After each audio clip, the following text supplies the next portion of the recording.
హరే కృష్ణ. ఈరోజు మనం కృష్ణుణ్ణి భగవాన్ అని సంబోధించడానికి గల 6 కారణాల గురించి మనం చర్చించుకుందాం అన్నమాట.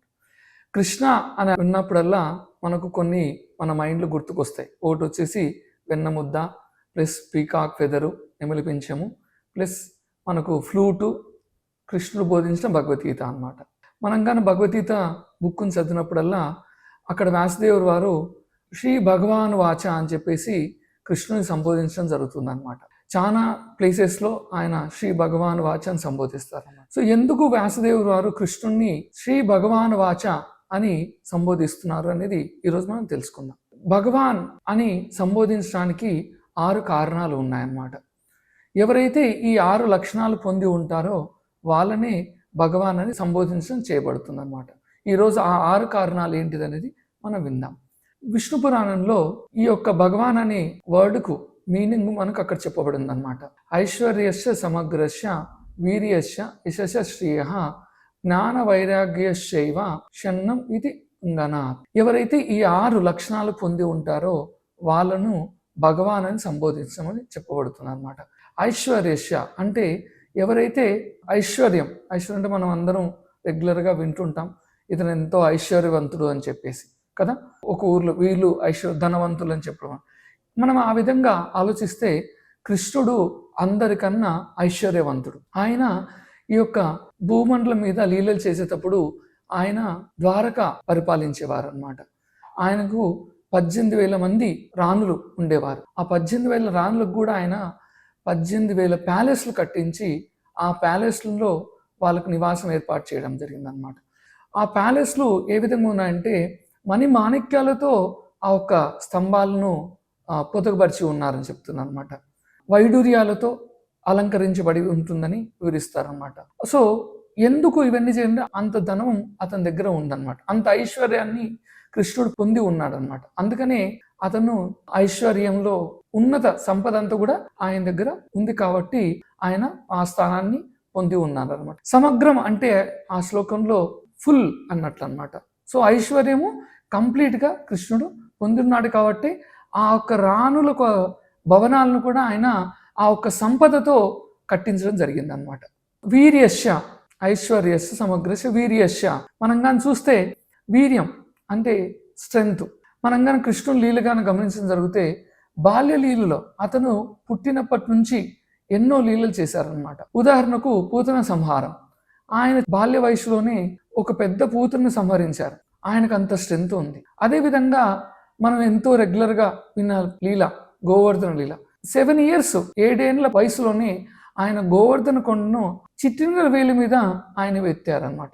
అంటే చూడండి, జనరల్గా మనం ఏదైనా చిన్న వస్తువు లేపాలంటే ఎంతో కష్టం, కానీ కృష్ణుడు ఆ గోవర్ధన కొండ అది ఎంతో పెద్దది, ఎన్నో కిలోమీటర్లు ఉంటుందన్నమాట. దాన్ని అతి చిన్నదైన వేలు చిటికన వేలు మీద ఆయన 7 రోజులు దాన్ని పట్టుకొని ఉన్నారనమాట. ఐశ్వర్య సమగ్రస్య వీర్యస్య యశశ. ఫేమ్ అంటారనమాట.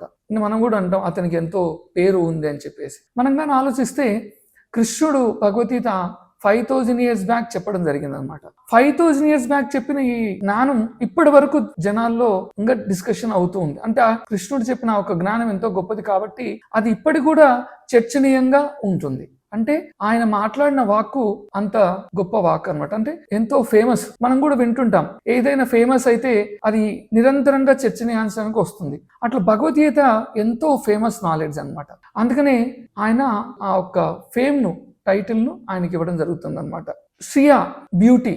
యాక్చువల్గా మనం ఎన్నో చూస్తుంటాం, కొన్ని అందంగా కనిపిస్తుంటాయి, మనం అంటాం ఇది చాలా అందంగా ఉంటుందని చెప్పేసి. కానీ అతి ఉన్నతమైన అందం కృష్ణుడు అనమాట. అందుకనే భాగవతం కందర్భ కోటి కమనీయ విశేష శోభం అంటే ఆయన అంత అందాన్ని పొంది ఉన్నారు. కృష్ణుడికి ఇంకొక పేరు ఉంది, మదన మోహన అని చెప్పేసి. యాక్చువల్గా మదనుడు ఎంతో మందిని అట్రాక్ట్ చేస్తాడు. ఆ మదనుడిని కూడా కృష్ణుడు అట్రాక్ట్ చేస్తాడు. అందుకని కృష్ణునికి మదన మోహనుడు. ఎవరైతే ఆ కామదేవుడు కూడా ఆయనకు అట్రాక్ట్ అవుతాడు. అంటే అతనికి అంత అందాన్ని కలిగి ఉన్నాడు అనమాట, అంత బ్యూటీ. అందుకని అతన్ని మదన మోహన అని కూడా సంబోధిస్తారు. జ్ఞానం.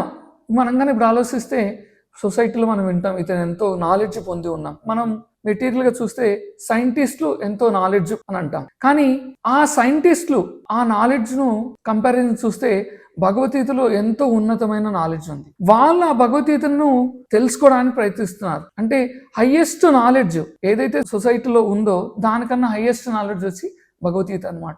అందుకని భగవద్గీతలో ఒక శ్లోకం, రాజ విద్య రాజగుహ్యం పవిత్రం. అన్ని నాలెడ్జ్ కన్నా కింగ్, రాజ విద్య అంటే అన్ని నాలెడ్జ్ కన్నా రాజు అనేది భగవద్గీత నాలెడ్జ్ అనమాట.